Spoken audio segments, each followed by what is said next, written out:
Councilor Lazo. Calling the meeting to order at 6:31. Roll call.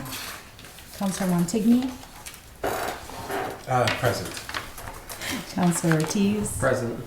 Citizen Member Provost. Present. Citizen Member Torres. Present. And Councilor Rivas. Present. We have a quorum. Item number 3, review and discuss the town manager's appointment of Irelsa Oliveras to the Commission on Disabilities for a 3-year term effective July 1st, 2024 until June 30th, 2027, pending successful completion of state ethics. Motion to recommend to town council for confirmation. So moved. Second. Mr. Manager? Yes, as you can see in her interest form, she was previously a member. She's looking to come back on the board. We recommend her to take that place. Any questions? Comments? Audience? All right, all those in favor? Anyone opposed? Abstentions? Unanimous. Item number 4, review and discuss the town manager's reappointment of Denise Staffieri to the Southbridge Cultural Council for a 3-year term effective July 1st, 2024 until June 30th, 2027. State ethics in good standing. Motion to recommend to town council for confirmation. So moved. Second. Mr. Manager? Many of us know Ms. Staffieri from the school, and we would recommend her for the reappointment. She's been a valuable member. Any discussion, questions, comments? All those in favor? Anyone opposed? Abstentions? Unanimous. Item number 5, review and discuss the town manager's reappointment of Virginia Rappo to the Southbridge Cultural Council and the Council on Aging for a 3-year term effective July 1st, 2024 until June 30th, 2027. State ethics in good standing. Motion to recommend to town council for confirmation. So moved. Second. Mr. Manager? I've known Ms. Rappel pretty much my whole life. She has been very involved in all the committees and an active participant, and recommend reappointment. Any questions, comments? All right, all those in favor? Anyone opposed? Abstentions? Unanimous. Item number 6, review and discuss the town manager's reappointment of Janet Jenkins to the Library Board of Trustees for a 3-year term effective July 1st, 2024 until June 30th, 2027. State ethics in good standing. Motion to recommend to town council for confirmation. So moved. Second. Mr. Manager? The next 3 appointments are all Library Board of Trustees reappointments, and have been recommended to remain on the board. Any questions, comments? All those in favor? Anyone opposed? Unanimous. Item 7, review and discuss the town manager's reappointment of Richard Whitney to the Library Board of Trustees for a 3-year term effective July 1st, 2024 until June 30th, 2027, pending successful completion of state ethics. Motion to recommend to town council for confirmation. So moved. Second. Anything further? No, everybody knows Mr. Whitney is a historian in town, very great participant and steward of the community, so recommend his reappointment. Any questions, comments? All those in favor? Anyone opposed? Abstentions? Unanimous. Item number 8, review and discuss the town manager's reappointment of Liz Goulds to the Library Board of Trustees to a 3-year term effective July 1st, 2024 until June 30th, 2027, pending successful completion of state ethics.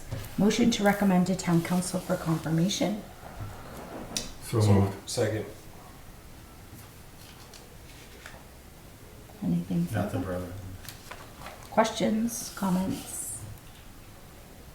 All right, all those in favor? Anyone opposed?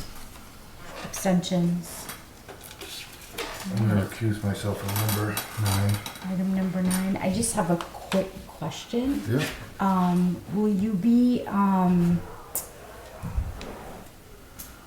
interested in coming back to the EHS meeting as well? Yeah, absolutely. Item number 9, review and discuss the town manager's reappointment of Gil Provost to the Board of Health for a 3-year term effective July 1st, 2024 through June 30th, 2027. State ethics and good standing. Motion to recommend to town council for confirmation. So moved. Second.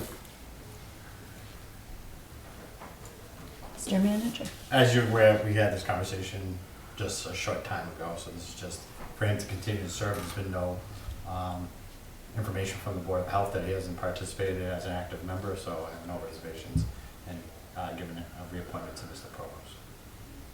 Okay. Any questions, comments?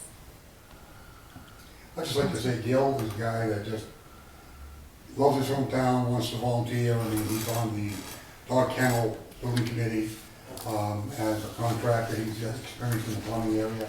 He's trying to put together kind of a cross section. He volunteers in many ways. He's a great volunteer for the town of Southbridge. Lifelong resident.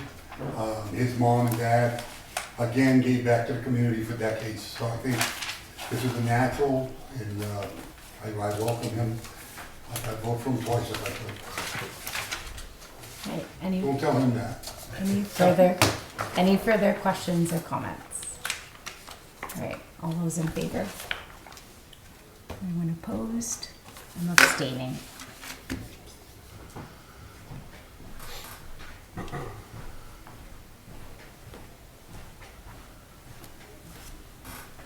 All right, item number 10, review and discuss the creation of a town manager's homelessness task force. So moved. Second, if we need one. No. There's no recommendations, Yeah, just to recommend- yeah, discuss. discussion. I put this on the agenda. I know I had talked to the town manager maybe a month ago, just about thinking about the increasing homelessness, incidents in our community.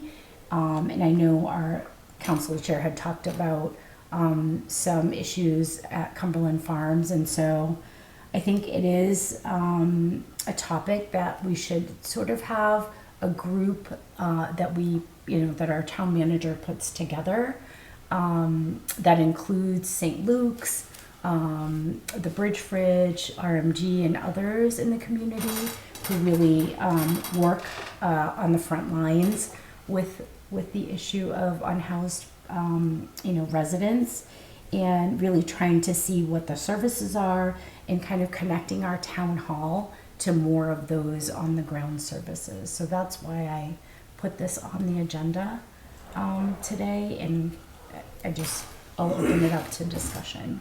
But Mr. Manager, I don't know what your thoughts. Yeah, we certainly have had this conversation, and just last week, the police chief, the director of inspectional services, and I had a conversation about some issues with individuals that are we'll call them unhoused, homeless, throughout the area, and how they're impacting the library, the postal service. And I know the police chief had stated that they do outreach to try to give them services and try to direct them into different paths. I think it is worthy of at least putting a group together of town manager, police chief, director of inspectional services, and to at least start the conversation. Especially, we know that we're seeing more and more of it, how we address it in different sections of the community. We have down in Henry Street, we have a community living in the woods. We have one up at Morris Street that are coming down, affecting the senior center. Like I said, we had an individual that was going to the library causing. So how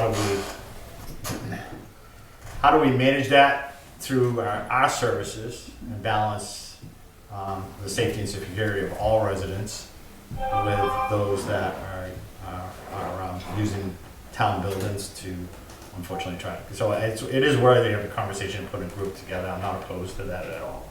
And I think just last week or this week,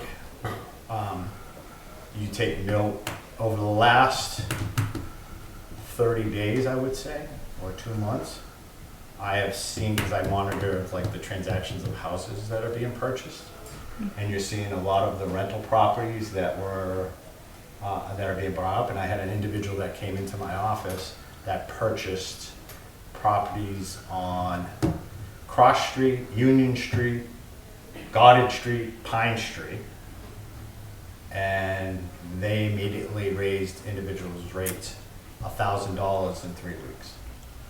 So those people are gonna be pushed out into no housing or out in the street or something. So I think all those topics need to be discussed because that's, you know, and this individual that came in that bought these properties said quite frankly, well, you know, these properties are only, you know, they're paying $800-900 a month.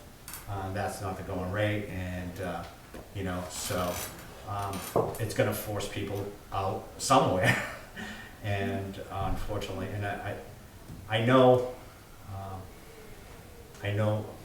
I'm sure she'll get to you. You don't have to give me it. I don't want to just stop.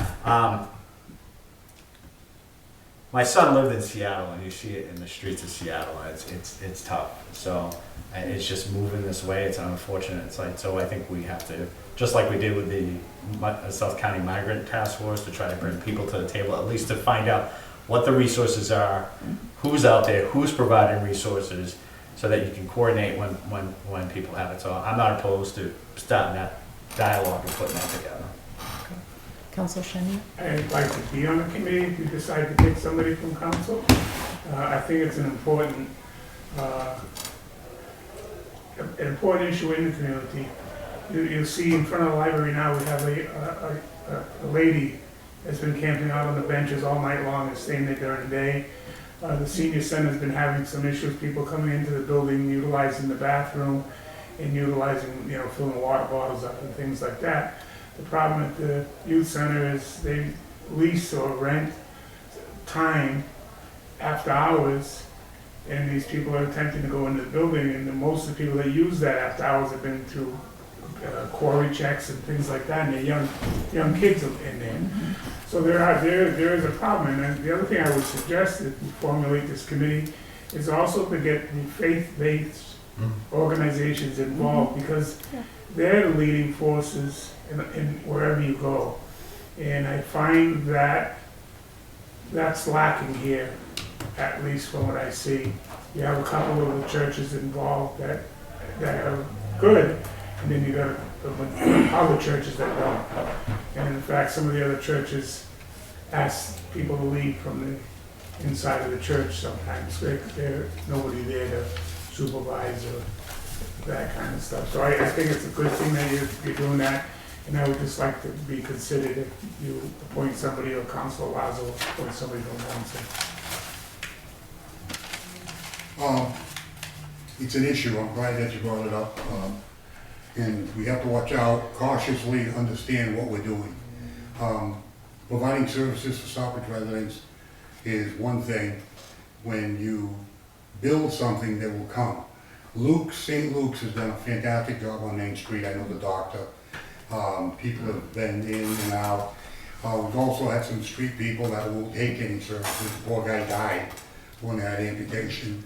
And the thing is, you know, when they invade into, when they slide into your business and they cause problems, or whether it be the elderly center, you know, it's an issue we have to deal with.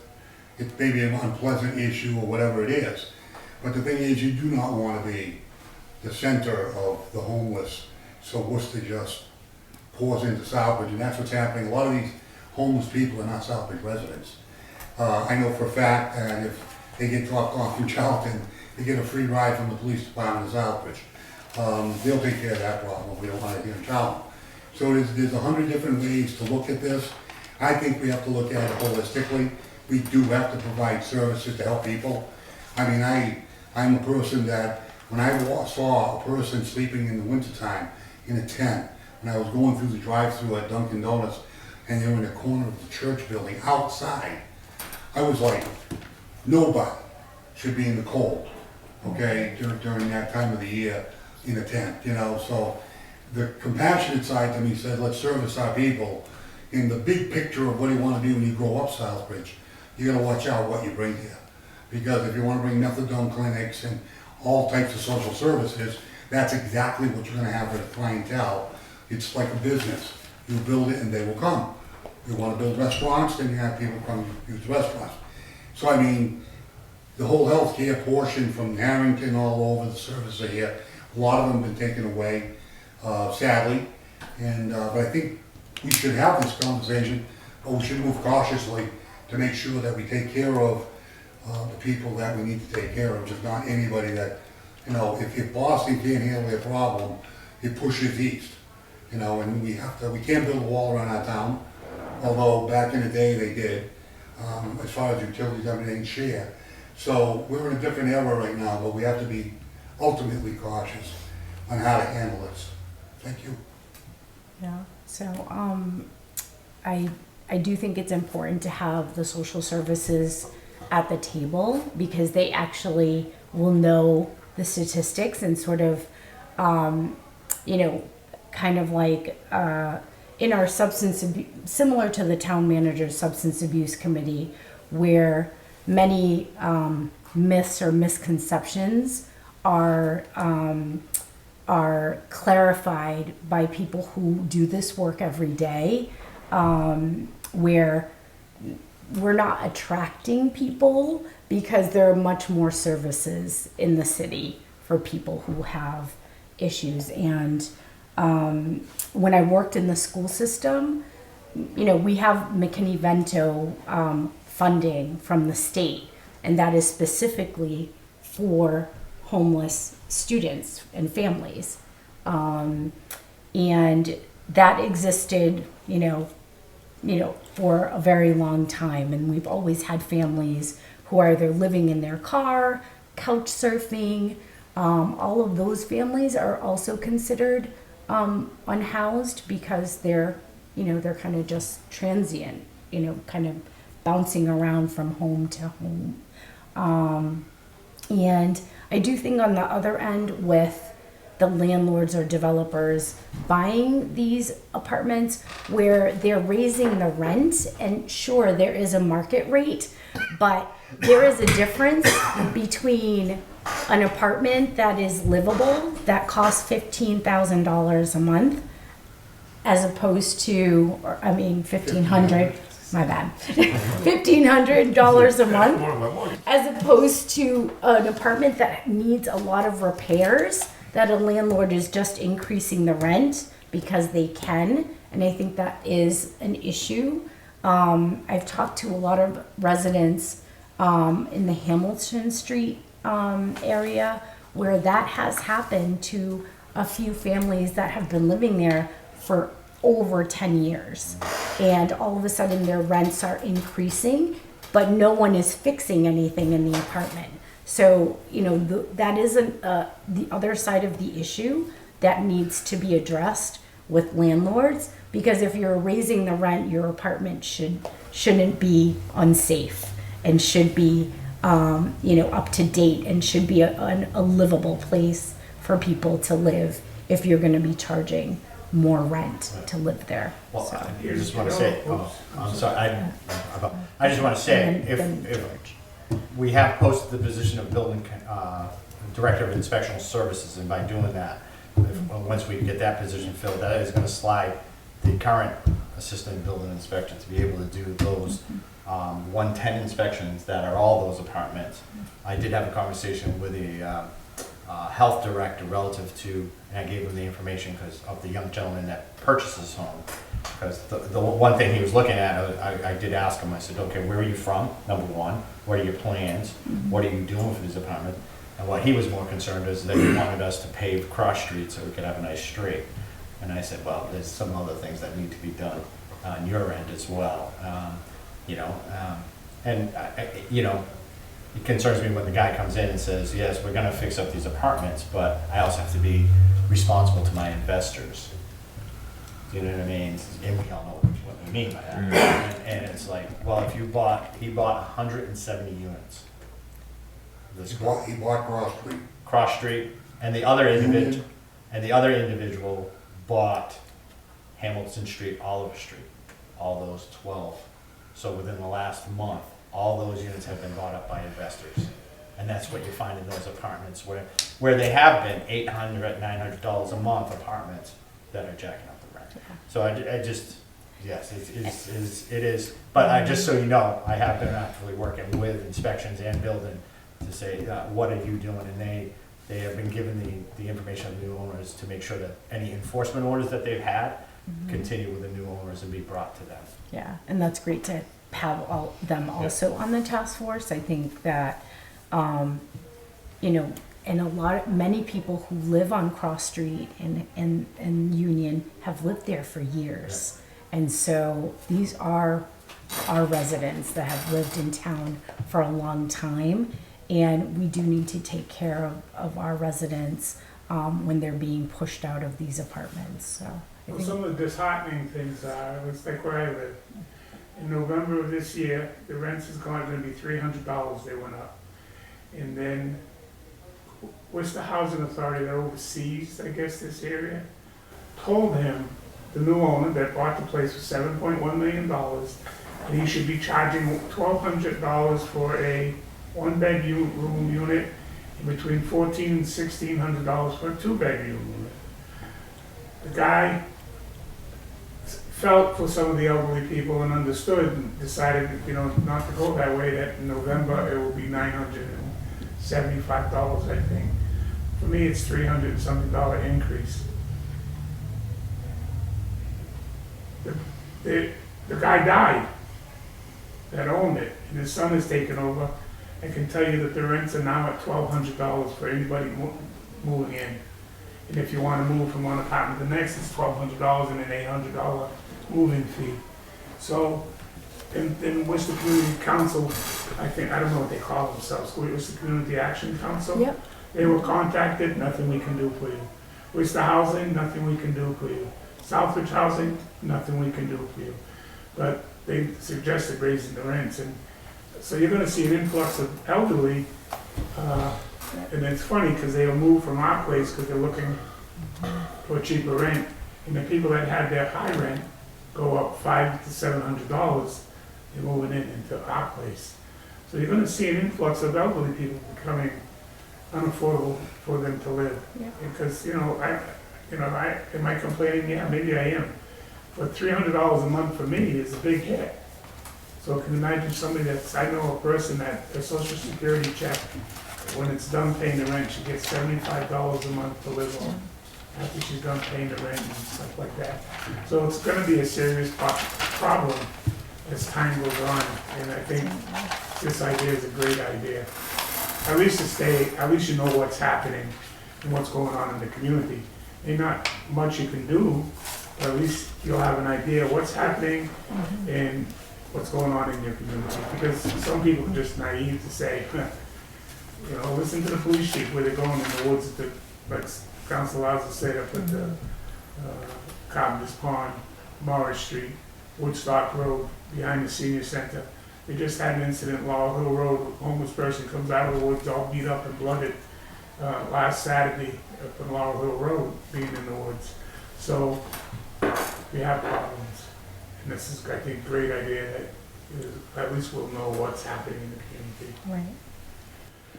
The conversation is a great idea. I was gonna overlap what Jack's saying because I come from the building area. The code enforcement officer, once we're gonna reorganize the inspections department so it's fluid. Permitting processes are gonna be done, hopefully at some point go online. The code enforcement officer, which is the assistant building inspector, once we fill the other position, is the gentleman that goes and says your porches are falling down, you have to fix them, cite them, write it, and do it. Once this all takes place, that's why when I say, make sure you look at this holistically. You know, when the AO came in and said, I want 300 apartments, I turned around and I said, well, why don't we take care of the apartments we have, upgrade our quality of living to the people that are here? Why do we, all of a sudden, we need 300 apartments for who? For Worcester? For some surrounding town? I worry about more of a cross street. Those buildings need the code enforcement officer to walk through. Once these people buy it and they pull a permit on anything, we're in the door, on the fire protection, we're in the door, for egress, size of stairs. I mean, it's a real big issue for inspections.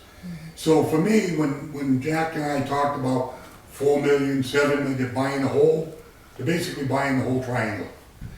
I look at it more optimistically than some people, because I think maybe these guys can be held to the fire to upgrade these buildings. A lot of them haven't been upgraded since they were owned by a lot of the local people that lived in those houses. That was an affluent area at one point. So for me moving forward, I think the conversation is great. But I think we need to go cautiously to protect our own and also protect our town from an influx. Because let me tell you something, these people coming out of the woods on Southbridge residents. We just got a new one dropped off at the library. The poor lady sitting in a chair. She's got like overdressed for warm weather and she's like this. That is a Southbridge resident, okay? I know that, I drive around the town, not. How you decipher how to handle this problem is the conversation that has to happen. The reality that we cannot take care of the whole world or the whole state. We need to do what we have to do for our own, and we have to put Southbridge first. Not Worcester, not Tantascwa, not Sturbridge, Southbridge. And if we keep that in the forefront during this conversation, this is going to be a great accomplishment with the upgrades on a lot of the infrastructure buildings that we have to work on. And sometimes you have to foresee that. Thank you. Anyone else? Okay. We'll start working on it.